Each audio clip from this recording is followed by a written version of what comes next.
ಶ್ರೀ ಗುರುಭ್ಯೋ ನಮಃ ಪರಮ ಗುರುಭ್ಯೋ ನಮಃ ಶ್ರೀಮದಾನಂದ ತೀರ್ಥ ಭಗವತ್ಪಾದಾಚಾರ್ಯ ಗುರುಭ್ಯೋ ನಮಃ ಜಯತಿ ಹರಿರಚಿಂತ್ಯ ಸರ್ವದೇವೈಕವಂದ್ಯಃ ಪರಮ ಗುರುರಭೀಷ್ಟಾವಾಪ್ತಿದಃ ಸಜ್ಜನಾನಾಂ ನಿಖಿಲ ಗುಣಗಣಾರ್ಣೋ ನಿತ್ಯ ನಿರ್ಮುಕ್ತದೋಷಃ ಸರಸಿಜನಯನೋऽಸೌ ಶ್ರೀಪತಿರ್ಮಾನದೋ ನಃ ಸತ್ಯಜ್ಞಾನಸುಖಸ್ವರೂಪಮಮಲಂ ಕ್ಷೀರಾಬ್ಧಿಮಧ್ಯಸ್ಥಲಂ ಯೋಗಾರೂಢಮತಿಪ್ರಸನ್ನವದನಂ ಭೂಷಾಸಹಸ್ರೋಜ್ವಲಂ त्रक्षं चक्रपिनाकसाभयवरान् बिभ्राणमर्कच्छरीं छत्रीभूतफणीन्द्रबिन्दुधवलं लक्ष्मीनृसिंहं भजे निर्मत्योग्रभवार्णवे निजमनोभीष्टं दिशामीति यः सम्यक् ज्ञापयितुं करेण विलसन् मन्थानमन्येन च रम्यं दामददन् महेशरजतग्रामश्रियोऽलङ्कृतिः करमन्दीश्वरभक्तिबन्धनवशः प्रीतोऽस्तु कृष्णप्रभुः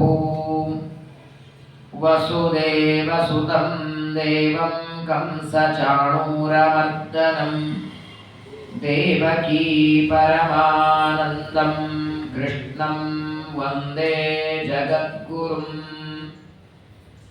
अभ्रमं भङ्गरहितम् अजडं विमलं सदा आनन्दतीर्थमतुलं भजे तापत्रयापहम् लसतु श्रीमदानन्दतीर्थेन्दर्नोरदम्बरे यद्वचश्चन्द्रिका स्वान्तसन्तापं विनिकृन्तति यस्य वाक्कामधेनुर्नः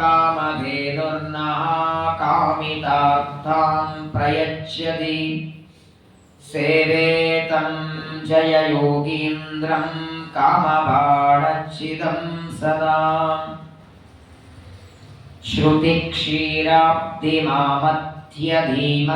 श्रुतिक्षीराब्धिमामध्यधीमन्दरमहीभृता प्राप्ता न्यायसुधारेण तं जलेन्द्रमहं भजे वन्दे श्रीपादराजं रुचितमहृदयं पूजितश्रीसहायं निर्धूताशेषहेयं निभृतशुभचयं भूमिदेवाभिधेयं विप्रेभ्यो दत्तदेयं निजजनसदयं खण्डिता शेषमायं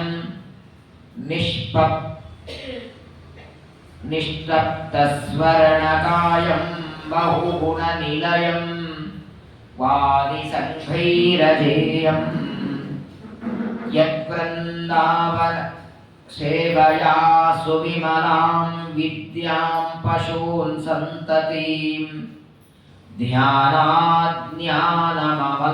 ध्यानाज्ञानममल्पकीर्तिमिमहं प्राप्नोति सौख्यं जनः तं वन्दे नरसिंहतीर्थनिलयं श्रीव्यासराट् पूजितं ध्यायन्तं मनसा नृसिंहचरणं श्रीपादराजं गुरुम् अर्तिकल्पितकल्पोऽयं प्रत्यर्थिगजकेसरी व्यासतीर्थगुरुर्भूयादस्मदिष्टार्थसिद्धये ಶ್ರೀಮತೋ ರಾಘವೇಂದ್ರಸ್ಯ ನಮಾಮಿ ಪದಪಂಕಜೇ ಕಾಮಿತಾಶೇಷ ಕಲ್ಯಾಣ ಲಲನಾ ಕಲ್ಪಪಾದಪೌ ಆಪಾದಮೌಲಿ ಪರ್ಯಂತಂ ಗುರುಣಾಮಾಕೃತಿಂ ಸ್ಮರೇತ್ ತೇನ ವಿಘ್ನಾಃ ಪ್ರಣಶ್ಯಂತಿ ಸಿದ್ಧ್ಯಂತಿ ಚ ಮನೋರಥಾಃ. ಶ್ರೀ ಗುರುಭ್ಯೋ ನಮಃ. ಜ್ಞಾನ ವೈರಾಗ್ಯ ಭಕ್ತ್ಯಾದಿ ಕಲ್ಯಾಣ ಗುಣಶಾಲಿನಃ ಲಕ್ಷ್ಮೀ ನಾರಾಯಣ ಮುನೀನ್ ವಂದೇ ವಿದ್ಯಾ ಗುರುನ್ ಮಮ. ಇವತ್ತಿನ ದಿವಸ ಜ್ಯೇಷ್ಠ ಮಾಸ ಶುಕ್ಲ ಪಕ್ಷ ಚತುರ್ದಶಿ ಶ್ರೀಮದ್ ಆನಂದ ತೀರ್ಥ ಭಗವತ್ಪಾದಾಚಾರ್ಯರ ಮೊದಲನೇ ಶಿಷ್ಯರಾದ ಪದ್ಮನಾಭ ತೀರ್ಥರ ಪರಂಪರೆಯಲ್ಲಿ ಬಂದಂತಹ ಶ್ರೀಪಾದರಾಜರ ಆರಾಧನೆಯ ಪುಣ್ಯ ಪರ್ವಕಾಲ ಇವತ್ತು. ಶ್ರೀಪಾದರಾಜರನ್ನ ಕೊಂಡಾಡದೇ ಇದ್ದ ಯತಿಗಳಿಲ್ಲ, ದಾಸರಿಲ್ಲ. ಶ್ರೀಪಾದರಾಜರು ಮಾಡಿದ ಉಪಕಾರ, ಸಮಾಜಕ್ಕೆ ಕೊಟ್ಟಂತಹ ದೊಡ್ಡ ಸಂದೇಶ, ಅವರು ಜೀವನ ನಡೆಸಿದ ರೀತಿ, ಅವರು ಬರೆದ ಗ್ರಂಥಗಳು, ಅದೆಲ್ಲವನ್ನ ಆರಾಧನೆಯ ಸಂದರ್ಭದಲ್ಲಿ ನಾವು ಶ್ರವಣ ಮಾಡಬೇಕು. ನಮ್ಮ ಶ್ರೀಮದ್ ಆನಂದ ತೀರ್ಥರ ಸಿದ್ಧಾಂತದಲ್ಲಿ ಎರಡನ್ನ ನಾವು ಆಚರಣೆ ಮಾಡುತ್ತೇವೆ. ಒಂದು ಜಯಂತಿ, ಇನ್ನೊಂದು ಆರಾಧನೆ. ಈ ಆರಾಧನೆ ಮಾಡುವ ಪದ್ಧತಿ ಎಲ್ಲಿಂದ ಬಂತು? ಶ್ರೀಮದ್ ಆನಂದ ತೀರ್ಥ ಭಗವತ್ಪಾದರು ಅವರ ಮೇಲಿರುವ ಗುರುಗಳ ಆರಾಧನೆ ಯಾರು ಮಾಡಲಿಲ್ಲ. ಸನಕ, ಸನಂದನ, ಸನಾತನ, ಸನತ್ ಕುಮಾರ, ದುರ್ವಾಸ, ಕೈವಲ್ಯನಿಧಿ, ಜ್ಞಾನನಿಧಿ ಇವ್ಯಾರ್ದು ಆರಾಧನೆ ಮಾಡಲಿಲ್ಲ. ಶ್ರೀಮದಾಚಾರ್ಯರ ಆರಾಧನೆ ಮಾಡೋ ಹಾಗಿಲ್ಲ. ಜೀವೋತ್ತಮರು, ಜಗದ್ಗುರುಗಳು. ಹಾಗಾದರೆ ಆಚಾರ್ಯರ ನಂತರದಲ್ಲಿ ಪದ್ಮನಾಭ ತೀರ್ಥರಿಗೆ ಆಚಾರ್ಯರೇ ಆಜ್ಞೆ ಮಾಡಿ ಇನ್ನು ಮುಂದಿನ ಯತಿಗಳ ಆರಾಧನೆ ಮಾಡುವ ಒಂದು ಸಂಪ್ರದಾಯವನ್ನ ಹಾಕಿಕೊಳ್ಳ್ರಿ. ಯಾರಿಗೆ ದೇಹತ್ಯಾಗ ಉಂಟು, ಯಾರು ವೃಂದಾವನ ಪ್ರವೇಶ ಮಾಡುತ್ತಾರೆ, ಅವರದು ಮಾತ್ರ ಆರಾಧನೆಯನ್ನ ಮಾಡಬೇಕು. ಯಾವ ವ್ಯಕ್ತಿಗೆ ಎಂದಿಗೂ ಮರಣ ಇಲ್ಲ, ಶಾಶ್ವತವಾಗಿ ಯಾವಾಗಲೂ ಇರ್ತಾರೆ, ಅವರದು ಜಯಂತಿ ಮಾಡಬೇಕು. ಜಯಂತಿ ಎಲ್ಲರದ್ದು ಮಾಡೋದಲ್ಲ. ಹಾಗಾಗಿ ವೇದವ್ಯಾಸ ಜಯಂತಿ, ಹಯಗ್ರೀವ ಜಯಂತಿ, ನರಸಿಂಹ ಜಯಂತಿ, ಹನುಮ ಜಯಂತಿ, ಭೀಮ ಜಯಂತಿ, ಮಧ್ವ ಜಯಂತಿ, ಅದರ ನಂತರದಲ್ಲಿ ಜಯಂತಿ ಇಲ್ಲ. ಈಗ ಸ್ವಾಮಿಗಳು, ರಾಘವೇಂದ್ರ ಸ್ವಾಮಿಗಳು ಹುಟ್ಟಿದ ದಿನ ಇದೆ, ಅದು ಜಯಂತಿ ಆಗಲ್ಲ, ಅದು ವರ್ಧಂತಿ ಆಗಲ್ಲ. ಜಯಂತಿ ಬೇರೆ, ವರ್ಧಂತಿ ಬೇರೆ. ವರ್ಧಂತಿ ಯಾವ ವ್ಯಕ್ತಿಗಳು ಬದುಕಿದ್ದಾಗ ನೂರಾರು ಉಪಕಾರವನ್ನ, ಸಾಧನೆಯನ್ನ ಮಾಡಿ ಕೊನೆಗೆ ಒಂದು ದಿನ ವೃಂದಾವನ ಪ್ರವೇಶ ಮಾಡುತ್ತಾರೋ ಅವರು ವರ್ಧಂತಿ, ಅವರ ಹುಟ್ಟಿದ ದಿನ. ಯಾರು ಇಂದಿಗೂ ಬದುಕಿದ್ದಾರೆ, ಇವತ್ತಿಗೂ ಶಾಶ್ವತವಾಗಿ ಬದುಕಿದ್ದಾರೋ ಅವರದು ಜಯಂತಿ. ಹಾಗೇನೆ ದೇಹ ಬಿಟ್ಟ ವ್ಯಕ್ತಿಗಳದು ಆರಾಧನೆ ಅಂತ ಮಾಡಬೇಕು. ಶ್ರೀಪಾದರಾಜರ ಆರಾಧನೆ ಇವತ್ತು. ವ್ಯಾಸರಾಜರಿಗೆ ಜ್ಞಾನದ ಗಂಗೆಯನ್ನ ಹರಿಸಿ ವ್ಯಾಸರಾಜರಿಂದ ಅನೇಕ ಗ್ರಂಥಗಳನ್ನ ಸಮಾಜಕ್ಕೆ ಕೊಟ್ಟಂತಹ ಮಹನೀಯರು ಶ್ರೀಪಾದರಾಜರು. ವ್ಯಾಸರಾಜರು ಶ್ರೀಪಾದರಾಜರನ್ನು ಕೊಂಡಾಡುತ್ತಾರೆ. ಮಹಿಮೆ ಸಾಲದೆ, ಇಷ್ಟೇ ಮಹಿಮೆ ಸಾಲದೆ, ಅಹಿಷ ಯನನ ಒಲುಮೆಯಿಂದ ಮಹಿಯೊಳೆಂಬ ಶ್ರೀಪಾದರಾಜರ ಮಹಿಮೆ ಸಾಲದೆ. ಯಾರಿಗಿದೆ ಈ ಸೌಭಾಗ್ಯ?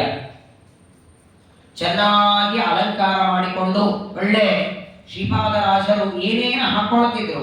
ಯತಿಗಳಿಗೆ ಸಾಮಾನ್ಯವಾಗಿ ಶಾಟಿ ಒಂದು ಬಿಟ್ಟರೆ ಬೇರೆದಿರಲ್ಲ. ಸನ್ಯಾಸವನ್ನ ತೆಗೆದುಕೊಳ್ಳುವಾಗ ಕೌಪೀನವನ್ನ, ಶಾಟಿಯನ್ನ ಮಾತ್ರ ಅವರು ಧಾರಣ ಮಾಡ್ತಾರೆ. ಮುತ್ತಿನ ಕವಚ ಮೇಲ್ಕುಲಾವಿ ರತ್ನ ಕೆತ್ತಿದ ಕರ್ಣ ಕುಂಡಲ ಕಸ್ತೂರಿ ತಿಲಕ ಶ್ರೀಗಂಧ ಲೇಪನ ವಿಸ್ತಾರದಿಂದ ಮೆರೆದು ಬರುವ ಮಹಿಮೆ ಸಾಲದೆ.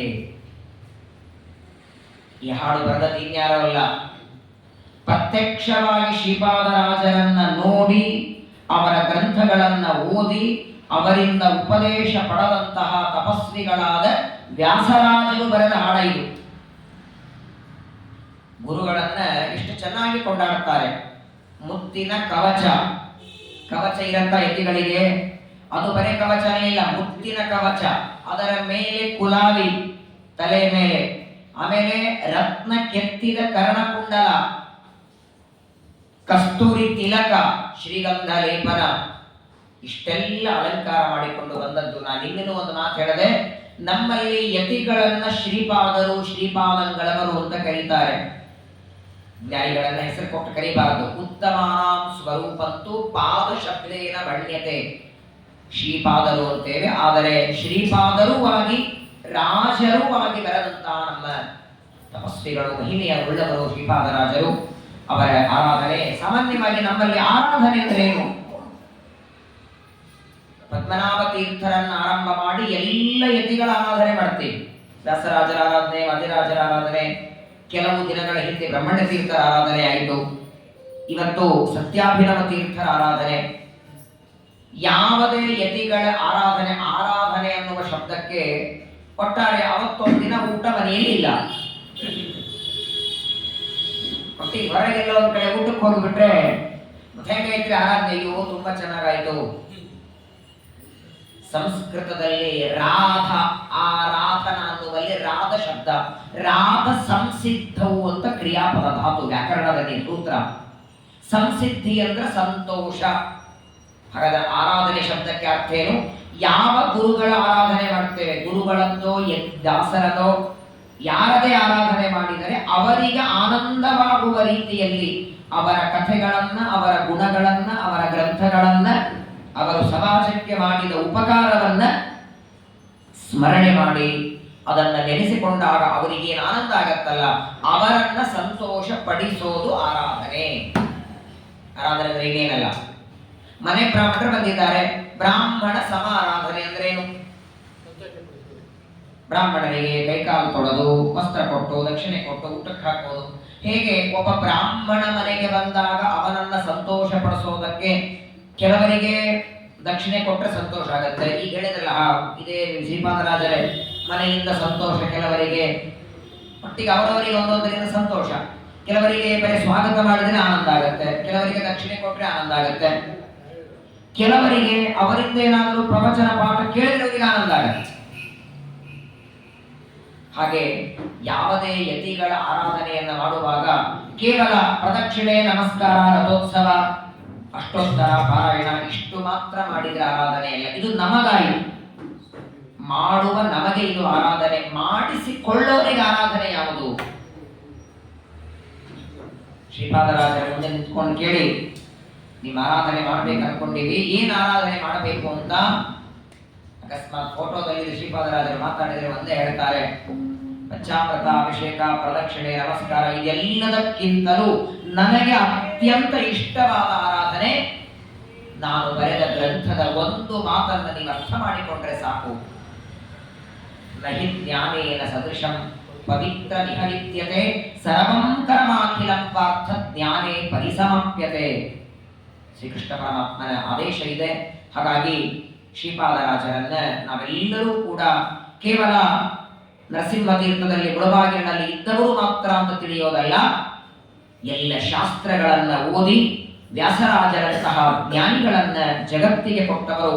ತಪಸ್ಸು, ವೈರಾಗ್ಯ, ಜ್ಞಾನ, ನಿಷ್ಠೆ ಎಲ್ಲದರಲ್ಲಿ ಅಗ್ರೇಸರರು ನಮ್ಮ ಶ್ರೀಪಾದರಾಜರು.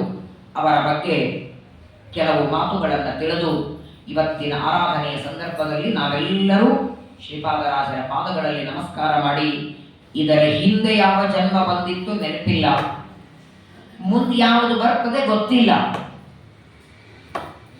ಏಸುಕಾಯಂಗಳ ಕಳೆದು 84 ಲಕ್ಷ ಯೋನಿ ದಾಟಿ ಬಂದ ಶರೀರ. ಇದರ ಮುಂದಿನ ಜನ್ಮ ಶ್ರೀಪಾದರಾಜ ಯಾರು ಅಂತ ಗೊತ್ತಾಗದೇ ಇರುವ ಜನ್ಮ ಕೊಟ್ಟ ಅಂದ್ರೆ ದೇವರು. ಮಾನವರಾಗಿ ಹುಟ್ಟಿನ ಎಲ್ಲ ಆಫ್ರಿಕಾದಲ್ಲಿದ್ರೆ ಶ್ರೀಮದಾಚಾರ್ಯರಂದ್ರೆ ಯಾರು, ಟೀಕಾರಾಯರಂದ್ರೆ ಯಾರು, ಶ್ರೀಪಾದರಾಜರು ಯಾರು ಅಂತ ಗೊತ್ತಾಗದೇ ಇರುವ ರೀತಿಯಲ್ಲಿ ನಮ್ಮನ್ನು ಇಟ್ಟಿದ್ದ ಅಂದ್ರೆ ಏನ್ ಮಾಡ್ತೀವಿ ಹೇಳಿ?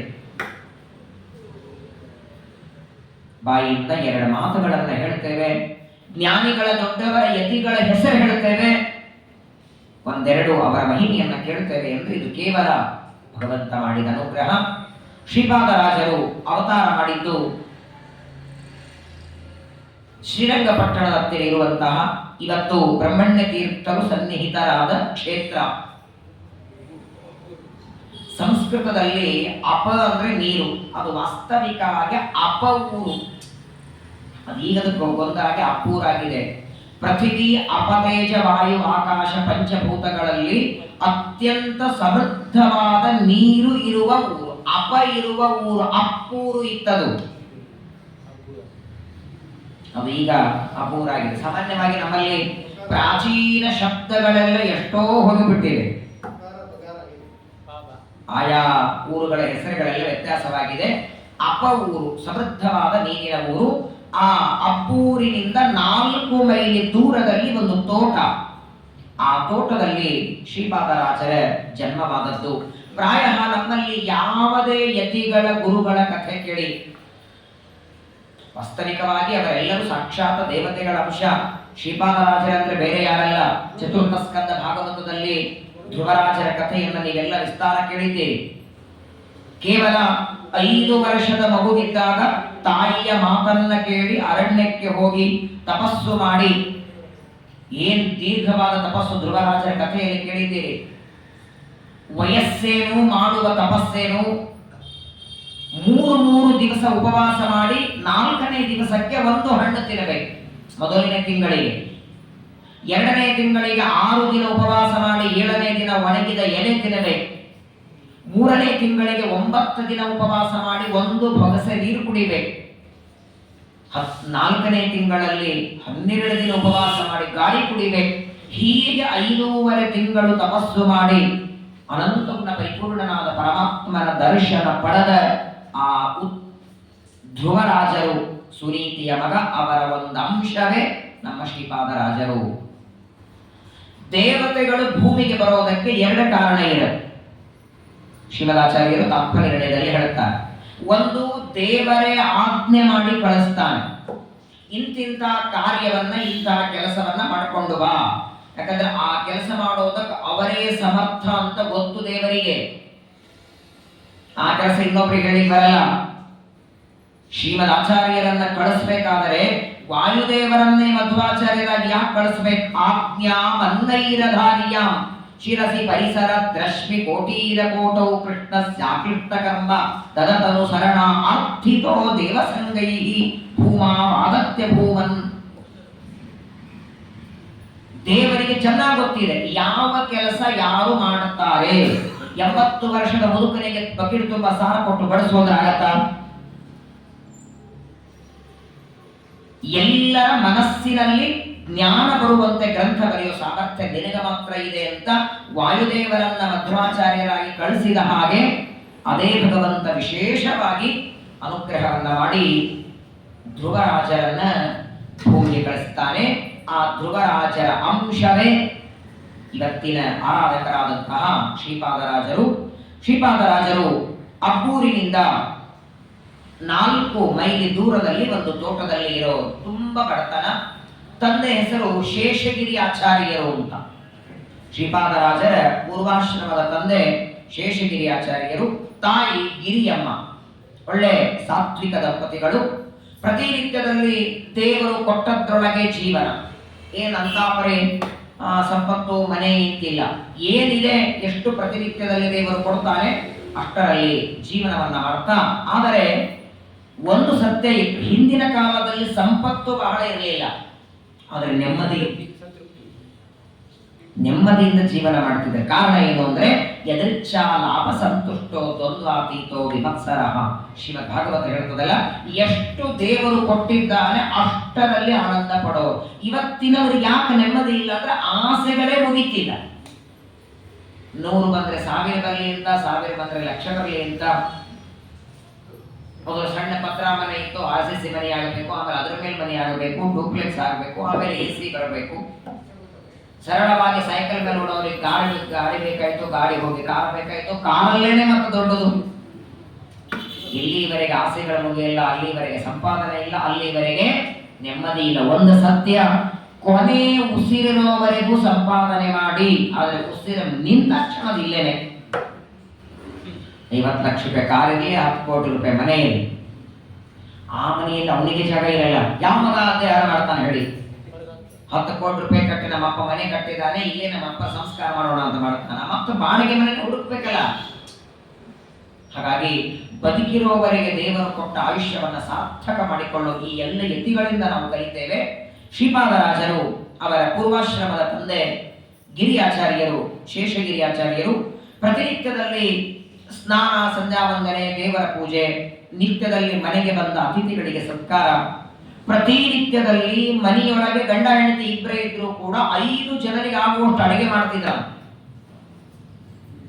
ಮಧ್ಯಾಹ್ನ ಕಾಲಕ್ಕೆ ಅತಿಥಿಗಳಿಗೆ ಅನ್ನ ಮೆದ್ದೆನೆಂದರೆ ಈಗ ಗಾಣೆ. ವಿಜಯದಾಸ ಹೇಳ್ತಾರಲ್ಲ, ಅತಿಥಿಗಳು ಯಾವಾಗ ಬರ್ತಾರೆ ಗೊತ್ತಿಲ್ಲ, ಅಲ್ಲಿ ಪ್ರತಿನಿತ್ಯದಲ್ಲಿ ಬದವರಿಗೆಲ್ಲ ಸಮೃದ್ಧವಾದ ಊಟಕ್ಕೆ ಮಾತ್ರ ವ್ಯವಸ್ಥೆ ಮಾಡ್ತಿದ್ರು. ಹೀಗಿರುವಾಗ ಪ್ರತಿನಿತ್ಯ ಭಗವಂತನ ಸೇವೆ ಮಾಡಿ ದೇವರ ಹತ್ರ ಒಂದು ಬೇಡ್ತಿದ್ರ ಶೇಷಗಿರಿ ಆಚಾರ್ಯರು. ಅಪರೂಪಕ್ಕೆ ಮಾನವ ಜನ್ಮ ಕೊಟ್ಟಿದ್ದೆ, ಒಳ್ಳೆ ಬುದ್ಧಿ ಕೊಟ್ಟಿದ್ದಿ, ತಿಳುವಳಿಕೆ ಕೊಟ್ಟಿದ್ದಿ, ಇರುವಷ್ಟು ಸಂಪತ್ತನ್ನು ಕೊಟ್ಟಿದ್ದಿ, ನಾನು ನಿನ್ನತ್ರ ಅಪೇಕ್ಷೆ ಪಡೋದು ಒಂದೇ, ಮದುವೆಯಾಗಿ ಅನೇಕ ವರ್ಷ ಮಕ್ಕಳಾಗಿಲ್ಲ, ಸಂತಾನ ಒಂದೇ ಮಕ್ಕಳು ಆಗಲಿ, ಆದ್ರೆ ಒಳ್ಳೆ ಸಾತ್ವಿಕ, ಸದಾಚಾರಿ, ನಿಷ್ಠಾವಂತ, ಒಳ್ಳೆ ತಪಸ್ವಿಯಾದ ಮಗನನ್ನು ಕೊಡುವಂತ ಪ್ರತಿನಿತ್ಯ ದೇವರ ಪೂಜೆಯಾದ ಮೇಲೆ ದೇವರಿಗೆ ಬೇಡ್ತಿದ್ರು. ಎಲ್ಲ ತಂದೆ ತಾಯಿಗಳು ಮಾಡಬೇಕಾದ ಇದೊಂದು ತಪಸ್ಸು. ಸಂತಾನ ಪಡೆಯುವಾಗಲೇನೆ ದೇವರ ಹತ್ರ ಪ್ರಾರ್ಥನೆ ಮಾಡಿ ಸದಾಚಾರಿಯಾದ ಮಗ ಹುಟ್ಲಿ ಅಂತ. ನಾಳೆ ಆ ಮಗ ವೃದ್ಧಾಶ್ರಮಕ್ಕೆ, ಅನಾಥಾಶ್ರಮಕ್ಕೆ ಸೇರಿಸುವ ಪ್ರಸಂಗ ಬರಲ್ಲ. ಆದ್ರೆ ನಾವು ಅದನ್ನು ಬೇಡ್ತಿಲ್ಲ ದೇವರ ಹತ್ರ. ಹಾಗಾಗಿ ಬೈಯುವ, ನಿಂದೆ ಮಾಡುವ, ತಂದೆ ತಾಯಿಗಳನ್ನ ಹೊಡೆಯುವ, ಮಾತು ಕೇಳದಿರುವಂತಹ ಮಕ್ಕಳಲ್ಲೇ ಇವತ್ತು ಜಗತ್ತಿನಲ್ಲಿ ನೋಡ್ತೇವೆ. ಪ್ರತಿನಿತ್ಯ ದೇವರ ಆರಾಧನೆಯನ್ನ ಮಾಡಿ ಭಗವಂತನ ವಿಶೇಷವಾದ ಅನುಗ್ರಹವನ್ನ ಪಡೆದಂತಹ ಶೇಷಗಿರಿ ಆಚಾರ್ಯರಿಗೆ ಕಾಲಕ್ರಮೇಣ ಪರಮಾತ್ಮನ ಅನುಗ್ರಹದಿಂದ ತಾನೇ ತಲೆ ಮೇಲೆ ಕೈ ಇಟ್ಟು ಆಶೀರ್ವಾದ ಮಾಡಿದ ತನ್ನ ಭಕ್ತನಾದ ಧ್ರುವರಾಜರನ್ನ ಕಳಿಸಿಕೊಟ್ಟ. ಇಷ್ಟು ದೇವರ ಅನುಗ್ರಹ ನೋಡಿ. ಕಾರ್ಯಕ್ರಮ ಇದೆ ಬನ್ನಿ ಅಂತ ಕರೆದ್ರೆ ಬಳಗದವರೇ ಬರಲ್ಲ. 11 ಗಂಟೆಗೆ ಪ್ರವಚನ ಅಂದ್ರೆ 11 ಗಂಟೆ ಕೆಲವರು ಬರ್ತಾರೆ, 11:30 ಕೆಲವರು, 12 ಗಂಟೆ ಕೆಲವರು ಬರ್ತಾರೆ. ಒಟ್ಟಿಗೆ ನೋಡಿ, ಪ್ರವಚನಕ್ಕೆ 3, ಊಟಕ್ಕೆ 100. ಏನ್ ದೇವರ ಕಾರುಣ್ಯ ಅಲ್ವೇ ಇದು? ಕರೆದರೆ ಬಳಗದವರೇ ಸರಿಯಾಗಿ ಬರಲ್ಲ. ನಮ್ಮಂತಹ ಪಾಮರರ ಉದ್ಧಾರಕ್ಕೆ ಪದೇ ಪದೇ ದೇವತೆಗಳನ್ನು ಕಳಿಸ್ತಾನಲ್ಲ ದೇವರು. ಏನ್ ಅವಶ್ಯಕತೆ ಅಂತ ಹೇಳಿ, ಮಧ್ವಾಚಾರ್ಯ ವಾಯುದೇವರು ಶ್ರೀಮದ್ ಆನಂದ ತೀರ್ಥರಾಗಿ ಬರೋದಕ್ಕೆ ಏನು ಅವಶ್ಯಕತೆ ಇತ್ತು?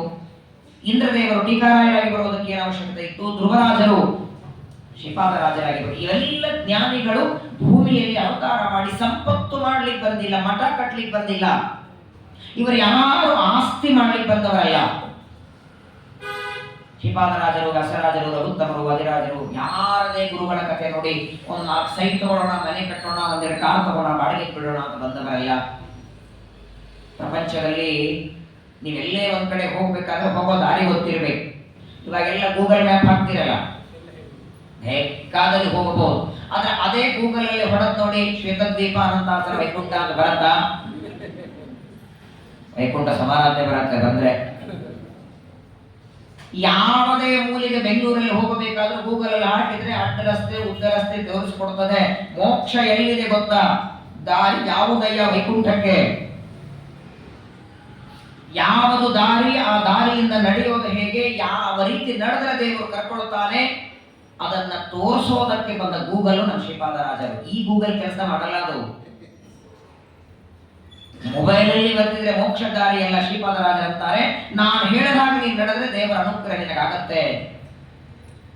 ಹಾಗಾಗೇನೆ ಧ್ರುವರಾಜರು ಶೇಷಗಿರಿ ಆಚಾರ್ಯರ ಹೆಂಡತಿಯಾದ ಆ ಗಿರಿಯಮ್ಮ ಅವರ ಉದರದಲ್ಲಿ ಅವತಾರ ಮಾಡಿ ಬರ್ತಾರೆ.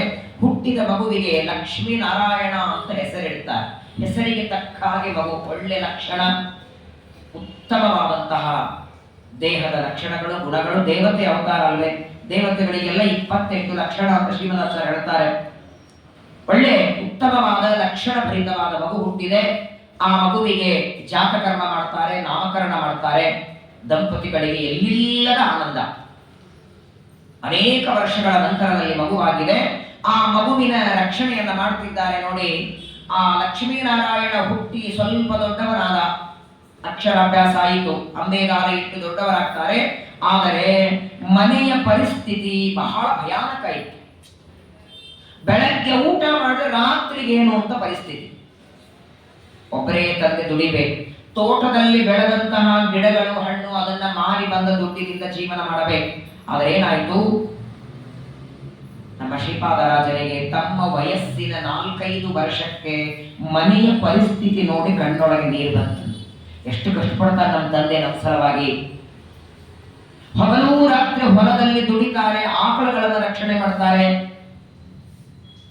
ನಮ್ಮಿಬ್ಬರ ಹೊಟ್ಟೆ ತುಂಬುವುದಕ್ಕೆ, ತಾನು ತನ್ನ ತಾಯಿ ಇಬ್ಬರ ಹೊಟ್ಟೆ ತುಂಬುವುದಕ್ಕೆ ಅಪ್ಪ ಪಡುವ ಕಷ್ಟವನ್ನ ನೋಡಿ ಲಕ್ಷ್ಮೀನಾರಾಯಣ ಅಂತಾರೆ, ಅಪ್ಪನಿಗೆ ಹೇಳ್ತಾರೆ, ಇವತ್ತಿನಿಂದ ಆಕಳ ಕಾಯುವ ಕೆಲಸ ನಾನ್ ಮಾಡ್ತೇನೆ, ನೀ ಮಾಡಬೇಡ ಅಂತಾರೆ. ಏನೋ ತಂದೆಗೆ ಸ್ವಲ್ಪ ಸಹಾಯ ಆಗತ್ತೆ, ಏನಾದರೂ ಮಾಡೋಣ ಅಂತ ನೋಡಿ ಸಣ್ಣ ವಯಸ್ಸಿನಲ್ಲೇನೆ ಮನೆಯಲ್ಲಿದ್ದ ಆಕಳುಗಳನ್ನೆಲ್ಲ ತಗೊಂಡು ಹೋಗಬೇಕು. ಆದ್ರೆ ಆಕಳ ಕಾಯುವಾಗಲೂ ಸ್ನಾನ ಮಾಡಿ ಸಂಧ್ಯಾವಂದನ ಮಾಡಿ ಗೋಪಿಚಂದನ ಮುದ್ರೆ ಹಚ್ಚಿಕೊಂಡು ಆತ್ಮೇಕ ಬಿಡುತ್ತಿರಲಿಲ್ಲ. ಅನಂತಗುಣ ಪರಿಪೂರ್ಣನಾದ ಶ್ರೀಕೃಷ್ಣನೇ ಆಕಳನ್ನ ಕಾಯಲಿಲ್ವಾ? ಮತ್ತ ಆ ಗೋಪಿನಾಥನ ಪೂಜೆ ಮಾಡೋರ ಮುಂದೆ ಇವರು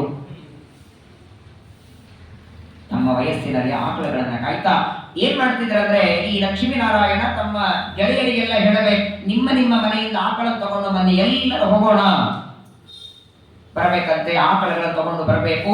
ಎಲ್ಲ ಹೊಲದಲ್ಲಿ ಆಕಳಗಳನ್ನು ಬಿಡೋದು, ತಾವು ಆಟ ಆಡ್ತಿದ್ರು. ಆಕಳಗಳೆಲ್ಲ ಸಮೃದ್ಧವಾಗಿ ಹುಲ್ಲು ತಿಂದ ಮೇಲೆ ನೀರು ಕುಡಿಸಿ ಮತ್ತೆ ಸಾಯಂಕಾಲ ತಗೊಂಡು ಬರಬೇಕು. ಪ್ರತಿನಿತ್ಯದಲ್ಲಿ ಆಕಳ ರಕ್ಷಣೆಯನ್ನ ಮಾಡ್ತಾ ಗೋಪಾಲಕರಾಗಿ ತಂದೆಗೆ ಸ್ವಲ್ಪ ಸಹಾಯವಾಗುತ್ತೆ ಅಂತ ಪ್ರತಿನಿತ್ಯದಲ್ಲಿ ಮಾಡುವಾಗ ಒಂದು ದಿನ ಏನಾಯಿತು, ಈ ಲಕ್ಷ್ಮೀನಾರಾಯಣ ಆಕಳಗಳನ್ನ ಕಾಯ್ತಾ ಇದ್ದಾರೆ. ತನ್ನ ಗೆಳೆಯರ ಜೊತೆಗೆ ಹೊಲದಲ್ಲಿ ಆಕಳಗಳನ್ನ ಕಾಯ್ತಿದ್ದಾರೆ.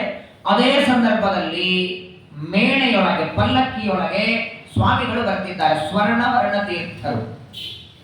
ಶ್ರೀರಂಗದಲ್ಲಿ ಅವರ ವೃಂದಾವನ ಇದೆ. ಮಹಾ ತಪಸ್ವಿಗಳು. ಅವರ ಹೆಸರೇ ಚೆನ್ನಾಗಿದೆ ನೋಡಿ. ಸಂಸ್ಕೃತದಲ್ಲಿ ಸ್ವರ್ಣ ಅಂದ್ರೆ ಬಂಗಾರ.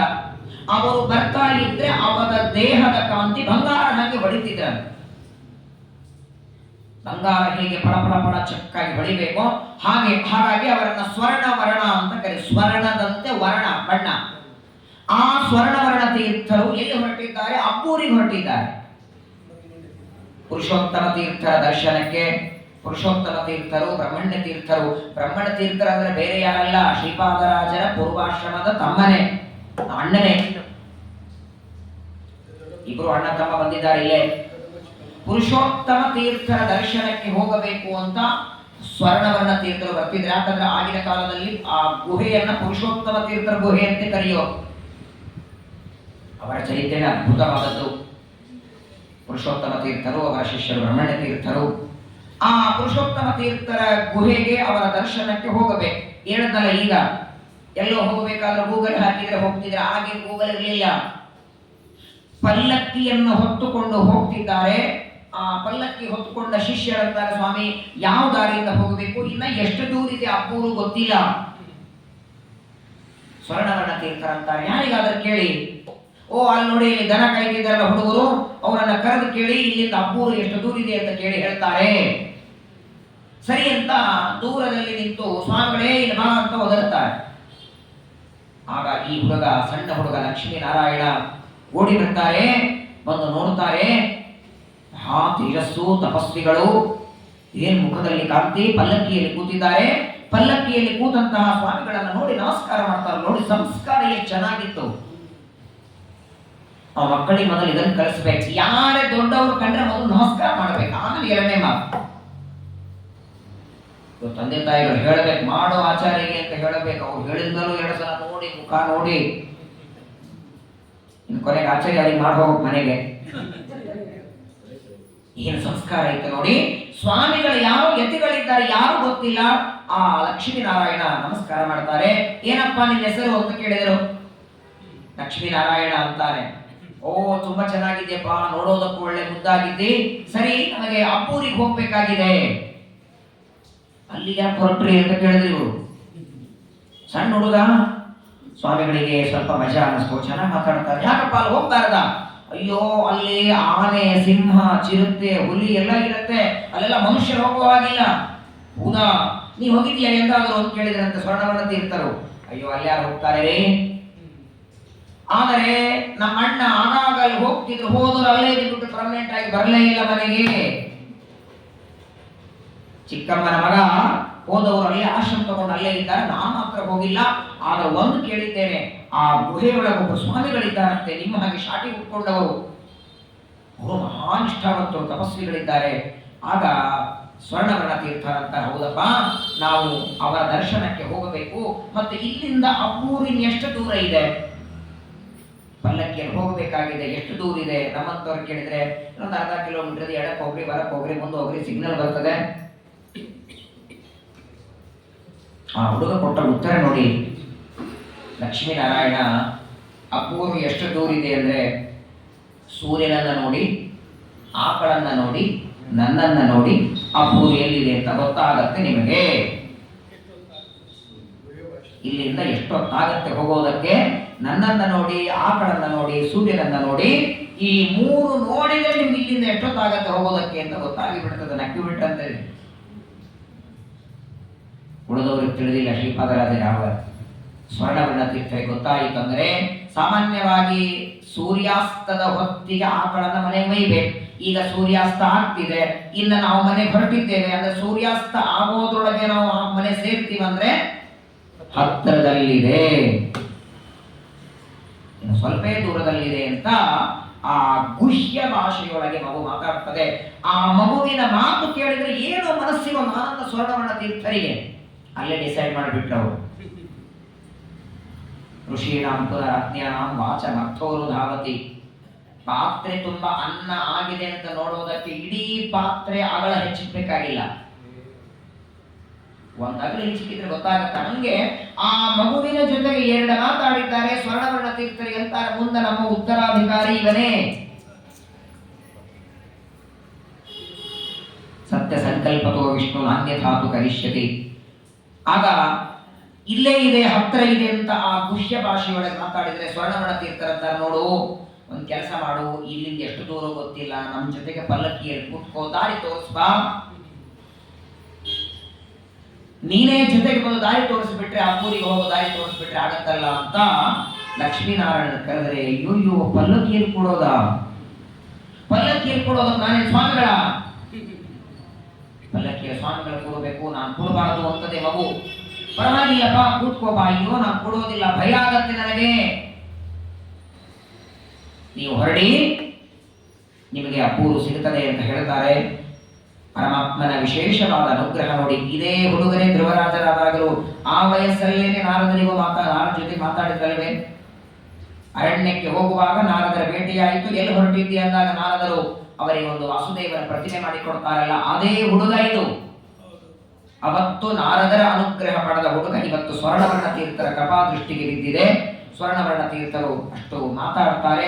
ಅಲ್ಲಿಂದ ಅಬ್ಬೂರಿಗೆ ಹೊರಟಿದ್ದಾರೆ. ಪುರುಷೋತ್ತಮ ತೀರ್ಥರ ದರ್ಶನ ಆಯಿತು. ಈ ಮಗು ಮನೆಗೆ ಬರ್ತದೆ. ಮನೆಗೆ ಬಂದು ತಾಯಿಗೆಲ್ಲ ವಿವರಣೆ ಕೊಟ್ಟಂತೆ, ನಾನು ದನ ಕಾಯ್ತಾ ಇದ್ದೆ, ಆಕಳನ್ನ ಕಾಯುವಾಗ ಸ್ವಾಮಿಗಳು ಪಲ್ಲಕ್ಕಿಯಲ್ಲಿ ಬಂದು ನಿನ್ನ ಹೆಸರೇನು ಅಂತ ಕೇಳಿದರು. ಹೆಸರು ಹೇಳದೆ ಪಲ್ಲಕ್ಕಿಯಲ್ಲಿ ಕೂತ್ಕೊಂಡ್ರು, ನಾನು ಕೂತ್ಕೊಳ್ಳಿಲ್ಲ. ಮೇಲಾಗಿ ನನಗೆ ಮಠಕ್ಕೆ ಬಾ ಅಂತ ಕರೆದು ಎಲ್ಲವನ್ನ ಹೇಳಿದಾಗ ಕ್ಷಣದಲ್ಲಿ ಭಯ ಶುರುವಾಗಿಬಿಡ್ತು ಗಿರಿಯಮ್ಮನಿಗೆ. ಆ ಗಿರಿಯಮ್ಮ ಅಂತಾಳೆ, ಇನ್ನು ಮುಂದೆ ಮಠಕ್ಕೆ ಹೋಗ್ಬೇಡ ನೀನು, ಈ ಸ್ವಾಮಿಗಳೆಲ್ಲ ಹಿಂಗಾಗ್ಬಿಟ್ಟಿದ್ದಾರೆ, ಯಾಕೆ ಚೆನ್ನಾಗಿ ಕಾಣಿಸ್ಬಿಟ್ರೆ ಕೊಟ್ಟು ದೀಕ್ಷೆ ಕೊಟ್ಟು ಸನ್ಯಾಸ ಮಾಡಿಬಿಟ್ಟಿದ್ದಾರೆ. ಈಗ ಎಲ್ಲಿ ನೀನು ಸನ್ಯಾಸಿ ಆಗ್ತಿ ಅಂತ ಭಯ ನನಗೆ.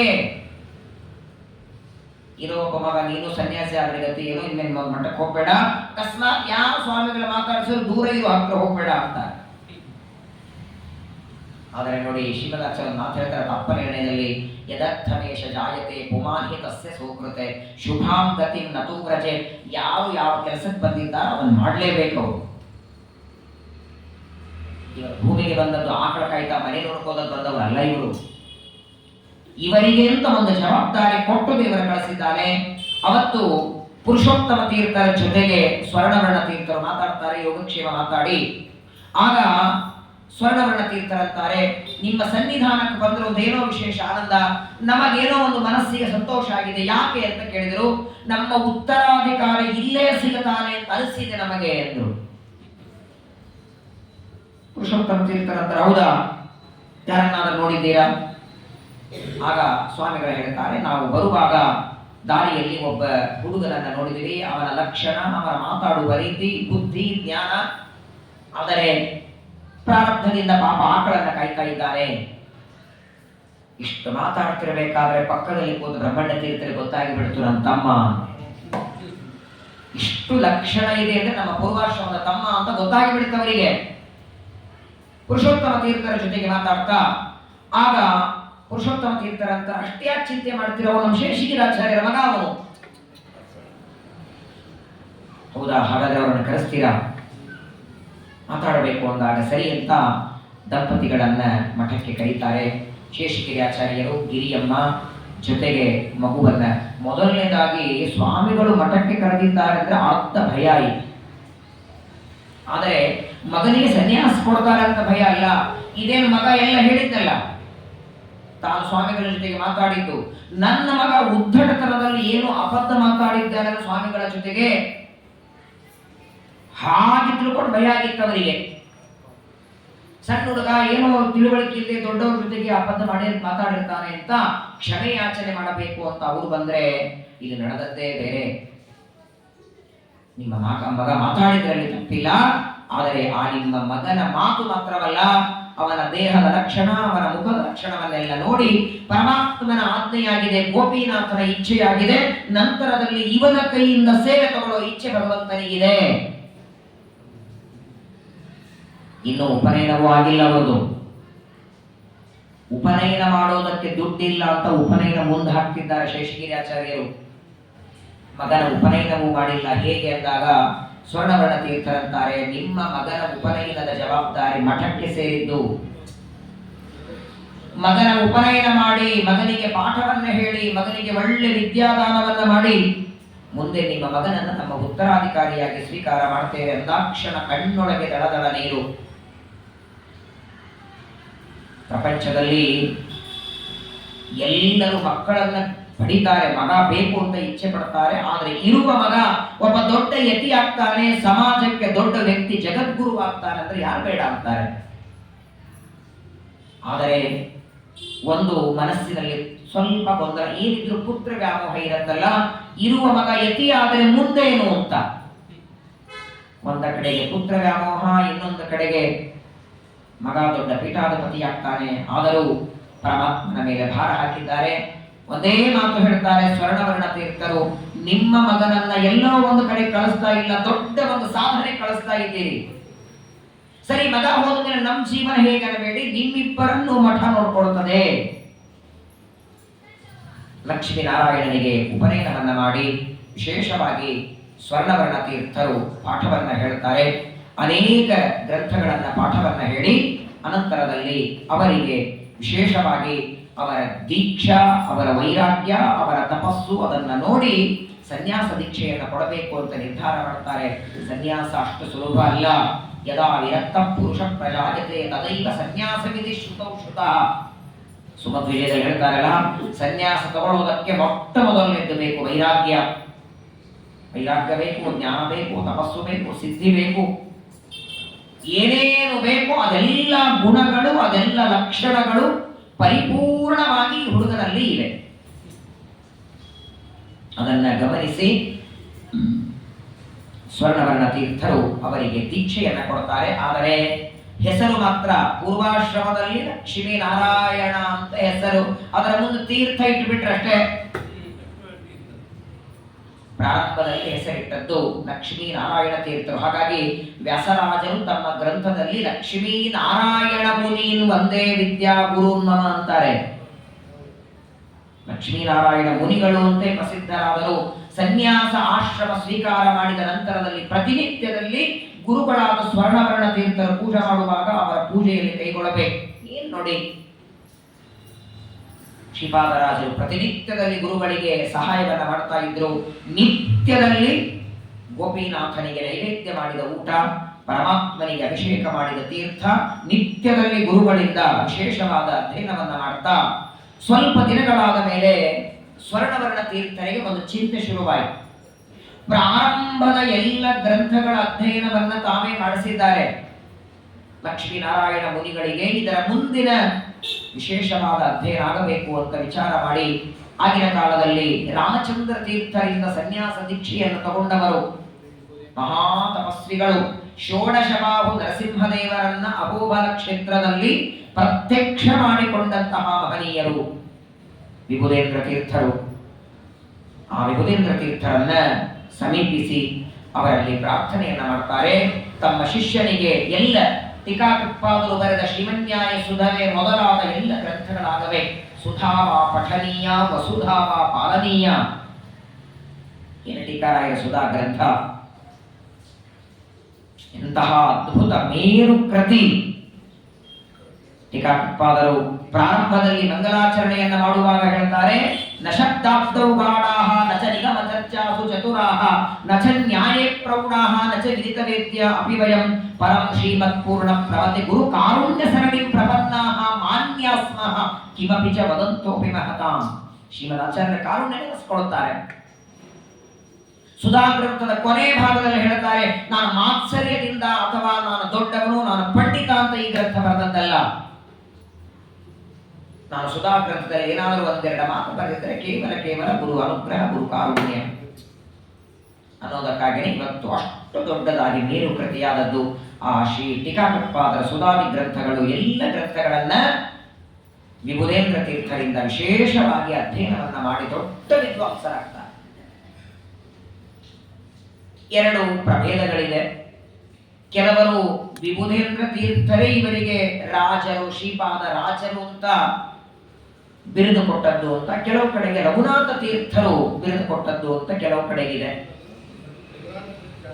ಹೆಚ್ಚು ಪ್ರಸಿದ್ಧಿಯಲ್ಲಿದ್ದದ್ದು ಯಾಕಂದ್ರೆ ಸ್ವರ್ಣವರ್ಣ ತೀರ್ಥರು ವಿಭುದೇಂದ್ರ ತೀರ್ಥರಿಂದ ಅಧ್ಯಯನವನ್ನ ಮುಗಿಸ್ಕೊಂಡು ಬಂದ ಮೇಲೆ ತಮ್ಮ ಶಿಷ್ಯ ಅಧ್ಯಯನ ಮಾಡಿದ್ದನ್ನ ಯಾರತ್ರ ಅದು ಪರೀಕ್ಷೆ ಕೊಡಿಸ್ಬೇಕು.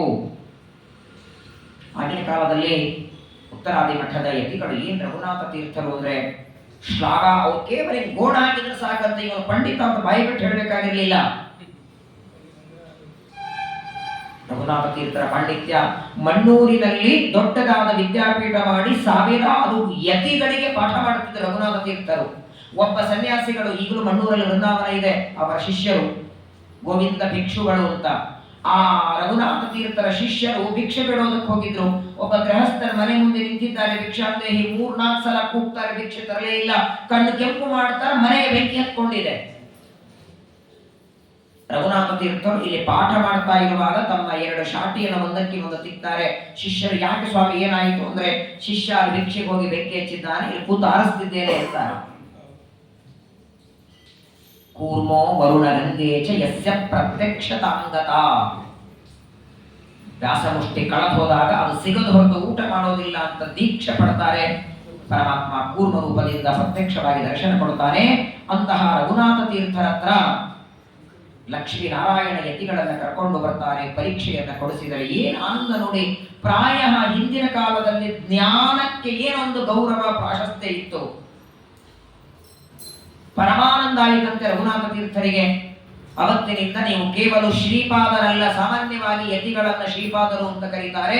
ಜೊತೆಗೆ ಅನಂತ ಜನ್ಮಗಳ ಪುಣ್ಯದಿಂದ, ದೇವರ ಅನುಗ್ರಹದಿಂದ ನಿಮಗೆ ಪ್ರಾರಬ್ಧ ಇದೆ, ಸುಖ ಪ್ರಾರಬ್ಧ, ಭೋಗ ಪ್ರಾರಬ್ಧ. ಯಾವ ಯತಿಗಳಿಗೂ ಈ ಭೋಗ ಪ್ರಾರಬ್ಧ ಇರಲ್ಲ. ಈಗ ಹೇಳತ್ತಲ್ಲ, ತಲೆ ಮೇಲೆ ಕುಲಾಯ ಹಾಕೊಂಡು, ಒಳ್ಳೆ ನವರತ್ನದ ಕಿರೀಟ ಹಾಕೊಂಡು, ಕವಚ, ಮುತ್ತಿನ ಕವಚ ಹಾಕಿಕೊಂಡು 64 ಭುಂಜಾನಂ ಷಷ್ಟಿ ಶಾಖ, ಪ್ರತಿನಿತ್ಯದಲ್ಲಿ 64 ಭಕ್ಷ್ಯಗಳನ್ನ ನೈವೇದ್ಯ ಮಾಡಿ ತಿನ್ನುವಂತಹ ಒಂದು ಇದು ಸುಖ ಪ್ರಾರಬ್ಧ. ನೋಡಿ, ಪ್ರಾರಬ್ಧದೊಳಗೆ 2 ಇರುತ್ತೆ, ಸುಖ ಪ್ರಾರಬ್ಧ, ದುಃಖ ಪ್ರಾರಬ್ಧ ಅಂತ. ಶ್ರೀಮದ್ ಭಾಗವತದಲ್ಲಿ ಸೌಭರಿ ಋಷಿಗಳ ಕಥೆ ಬರ್ತದೆ. ಏಕಕಾಲಕ್ಕೆ 50 ಶರೀರಗಳನ್ನ ಧಾರಣ ಮಾಡಿ 50 ಜನರನ್ನ ವಿವಾಹ ಮಾಡಿಕೊಳ್ಳುತ್ತಾರೆ, ಅದು ಸುಖ ಪ್ರಾರಬ್ಧ. ಕರ್ದಮರು ಮತ್ತೆ ತರುಣರಾಗಿ ಭೋಗ ಮಾಡ್ತಾರೆ, ಅದು ಪರಮಾತ್ಮನ ಅನುಗ್ರಹದಿಂದ ಅಪರೋಕ್ಷ ಜ್ಞಾನಿಗಳಿಗೆ ಕೊಡ್ತಾನೆ. ಬ್ರಹ್ಮಸೂತ್ರದಲ್ಲಿ ವೇದವ್ಯಾಸರು ಎಷ್ಟು ಚೆನ್ನಾಗಿ ತಿಳಿಸಿಕೊಡ್ತಾರೆ. ಅಪರೋಕ್ಷ ಜ್ಞಾನಿಗಳಿಗೆ ಏನೇನು ಕನ್ಸೆಷನ್ ಇರುತ್ತೆ, ಅಪರೋಕ್ಷ ಜ್ಞಾನ ಪಡೆದ ಮೇಲೆ ಎಷ್ಟು ಸೌಕರ್ಯಗಳನ್ನು ದೇವರು ಒದಗಿಸ್ತಾನೆ ಅವರಿಗೆ. ಸುಖ ಪ್ರಾರಬ್ಧ ಇದ್ದದ್ದರಿಂದ ಇವರಿಗೆ ಶ್ರೀಪಾದರ ಜೊತೆಗೆ ನೀವು ರಾಜರಾಗಿ ಬೆರೀರಿ. ಪ್ರತಿನಿತ್ಯದಲ್ಲಿ ಮುಂದೆ ಕಾಲಕ್ರಮೇಣ ಗುರುಗಳಾದ ಸ್ವರ್ಣವರ್ಣ ತೀರ್ಥರು ಶ್ರೀರಂಗದಲ್ಲಿ ವೃಂದಾವನ ಪ್ರವೇಶ ಮಾಡ್ತಾರೆ. ಗುರುಗಳ ಸಮಾರಾಧನೆ ಮುಗಿಸಿ ಅವತ್ತಿನಿಂದ ಶ್ರೀಪಾದರಾಜರು ತಮ್ಮ ಸಂಚಾರ ಪ್ರಾರಂಭವಾಯಿತು. ಪ್ರತಿನಿತ್ಯದಲ್ಲಿ ತಪ್ಪದೆ 64 ಭಕ್ಷಗಳನ್ನು ಮಾಡಿ ಭಗವಂತನಿಗೆ ನೈವೇದ್ಯವನ್ನ ಮಾಡ್ತಾ ಇದ್ದರಂತೆ. ಒಂದು ಸಲ ಅನೇಕ ಜನ ಕುಹಕಿಗಳು ನೋಡಿ, ಬೈಯುವ ನಿಂದೆ ಮಾಡುವ ಕುಹಕಿಗಳು ಇವತ್ತೆಲ್ಲ ಅವತ್ತಿದ್ದಾರೆ. ನಾಶ್ಚರ್ಯಂ ದ್ವಯಮಪಿ ತತ್ ಸ್ವಭಾವ ತಂತ್ರಂ ಸುಮಧ್ವಿಜ ಹೇಳುತ್ತದೆ. ಆಚಾರ ಕಾಲದಲ್ಲೇ ಇದ್ರಂತೆ.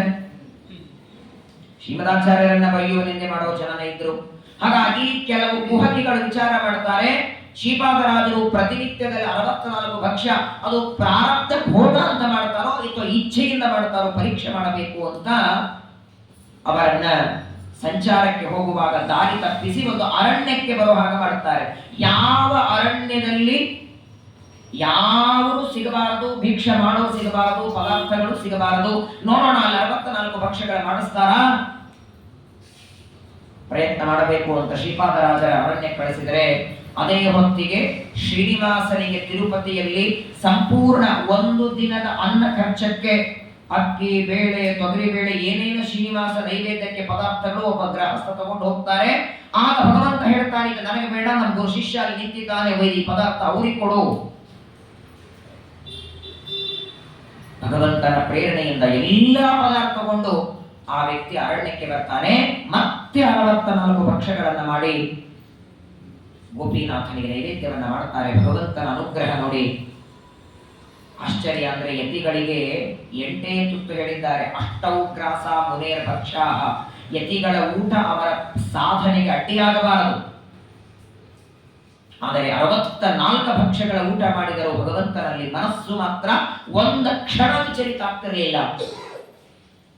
ಜ್ಞಾನ ವೈರಾಗ್ಯ ಭಕ್ತಿಯಾದಿ ಕಲ್ಯಾಣ ಗುಣಶಾಲಿನಃ. ನಮ್ಮ ಗುರುಗಳನ್ನ ವ್ಯಾಸರಾಜರು ಪ್ರಾರ್ಥನೆ ಮಾಡುವಾಗ ಹೇಳ್ತಾರೆ, ವೈರಾಗ್ಯದ ಸಾಕಾರ ಮೂರ್ತಿಗಳು ನಮ್ಮ ಶ್ರೀಪಾದರಾಜರು. ಇದು ತುಂಬಾ ಕಡಿಮೆ. 64 ಭಕ್ಷ್ಯ ಊಟ ಮಾಡಿದ್ರೆ ವೈರಾಗ್ಯ ಇರತ್ತಾ? 2-3 ಸ್ವೀಟ್ ಹಾಕಿದ್ರೆ ಸಾಯಂಕಾಲ ಪ್ರವಚನಕ್ಕೆ ಬರಲ್ಲ. ಅಂಥದ್ರೊಳಗೆ 64 ಭಕ್ಷ್ಯಗಳನ್ನ ನಿತ್ಯದಲ್ಲಿ ತಿಂದ್ರು ಒಂದು ಕ್ಷಣವೂ ಮನಸ್ಸು ವಿಚಲಿತ ಆಗದೆ ದೇವರಲ್ಲಿ ಮನಸ್ಸನ್ನ ಇಟ್ಟು ಭಗವಂತನ ಚಿಂತನವನ್ನ ಮಾಡ್ತಾ ಇದ್ದಾರೆ. ತಿರುಪತಿಗೆ ಪಂಢರಪುರಕ್ಕೆ ಬಂದರು. ಪಾಂಡುರಂಗನ ದರ್ಶನಕ್ಕೆ ಶ್ರೀಪಾದರಾಜರು ಪಂಢರಪುರದಲ್ಲಿ ಆ ಸ್ನಾನವನ್ನ ಭೀಮರತಿಯಲ್ಲಿ ಸ್ನಾನ ಮಾಡುವಾಗ ಪಾಂಡುರಂಗನ ಸ್ವಪ್ನ ಆಯಿತು. ಇಂತಹ ಸ್ಥಳದಲ್ಲಿ ಒಂದು 2 ಪೆಟ್ಟಿಗೆಗಳಿವೆ, ಬಂಗಾರದ ಸಂಪುಷ್ಟ, ಅದನ್ನು ತಗೊಂಡು ಹೋಗು, ಭಗವಂತನ ಸಂಕಲ್ಪ ಆಗಿದೆ ಅಂತ ಶ್ರೀಪಾದರಾಜರು ಬರ್ತಾರೆ. ಬಂದು ಆ ಸಂಪುಷ್ಟಗಳನ್ನ ಎಲ್ಲಿ ಇದೆ ತೆಗಿತಾರೆ. ಒಂದು ಸಂಪುಷ್ಟ ತೆಗೆದ್ರೆ ಒಳಗೆ ರಂಗವಿಠಲನ ಪ್ರತಿಮೆ. ಇಟ್ಟಿಗೆ ಮೇಲೆ ನಿಂತ ನಮ್ಮ ವಿಠಲ ತಾನು.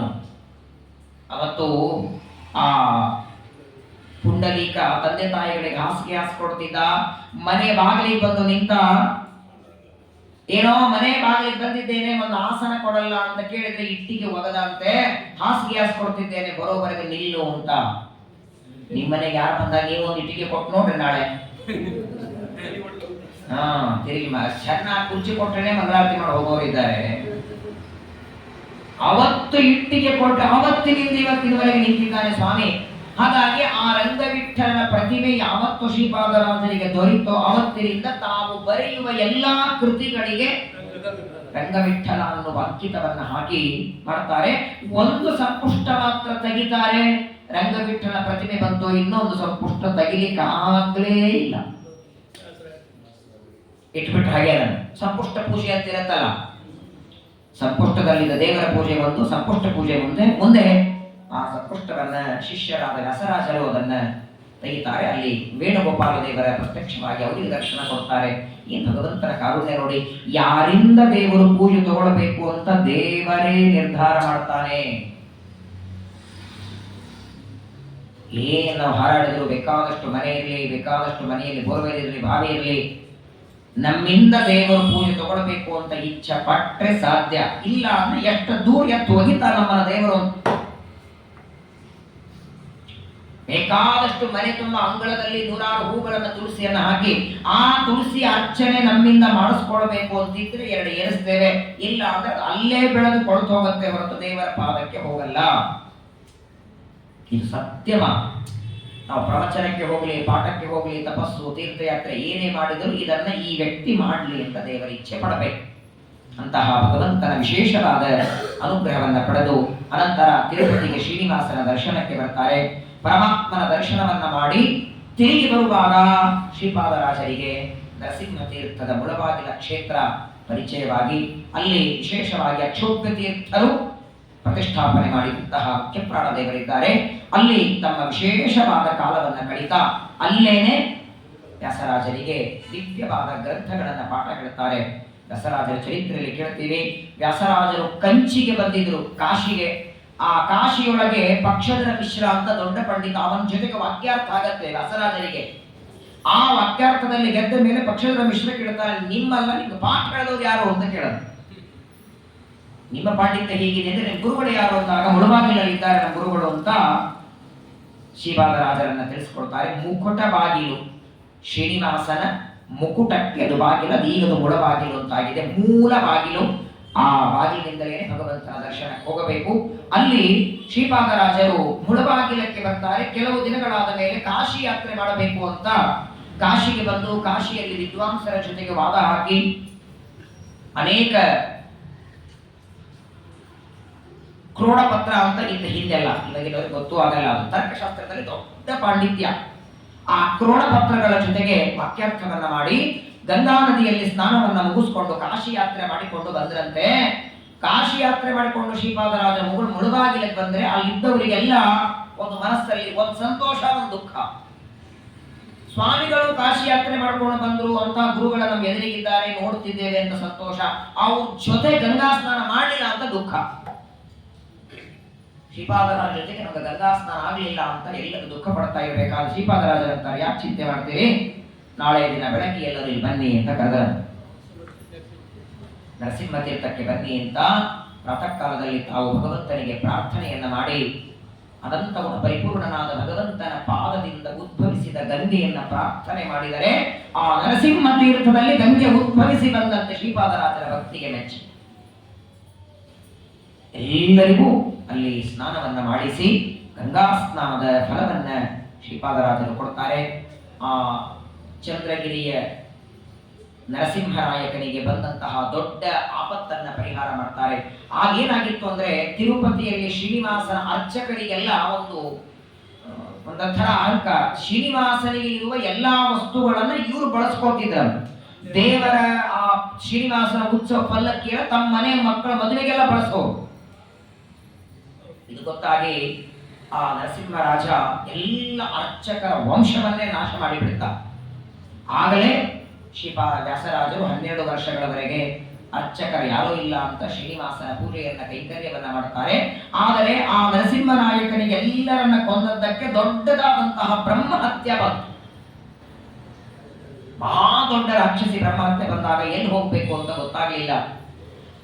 ವಿಪ್ರಹತ್ಯ ದೋಷ ಬರಲು ಕ್ಷಿಪ್ರ ಶಂಕೋದಕದಿ ಕಡೆಗೆ ಅಪ್ರಬುದ್ಧರು ದೋಷಿಸೆ ಕೆರೆಗೆ ಕಪ್ಪು ವಸನ ಶುಭ್ರ ಮಾಡಿದ. ಮಹಿಮೆ ಸಾಲದೆ, ಇಷ್ಟು ಮಹಿಮೆ ಸಾಲದೆ ಹರಿಗೆ ಸಮರ್ಪಿಸಿದ ನಾನಾ ಪರಿಯ ಶಾಖಗಳನ್ನು ಭುಂಜಿಸಿ ನರರು ನಗಲು ಶ್ರೀಕೃಷ್ಣನ ಕರುಣದಿಂದಲೇ ಹಸಿಯ ತೋರಿಲ್ಲ.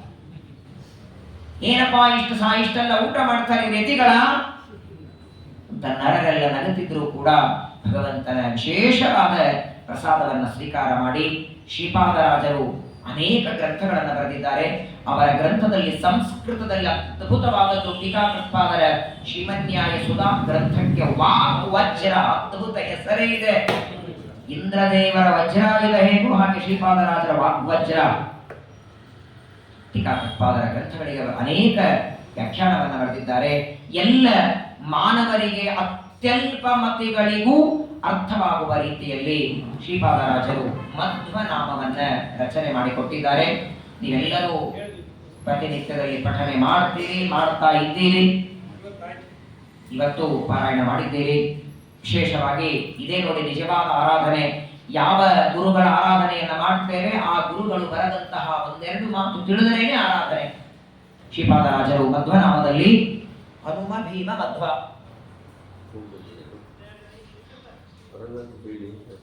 ಹಲೋ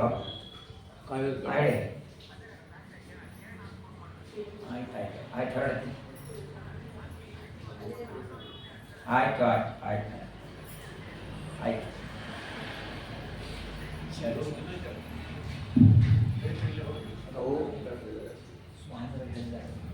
ಸ್ವಾಮಿಗಳು ಹೇಳಿದಾರೆ ಯಾರು ಆಚೆ ಬರೋರು ಅವ್ರ ಕೆಲಸದ ಅದಕ್ಕೆ ಕೊಡ್ತೇನೆ ಜನ ಎಲ್ಲ ಬರ್ತಾರೆ. ಅದಕ್ಕೆ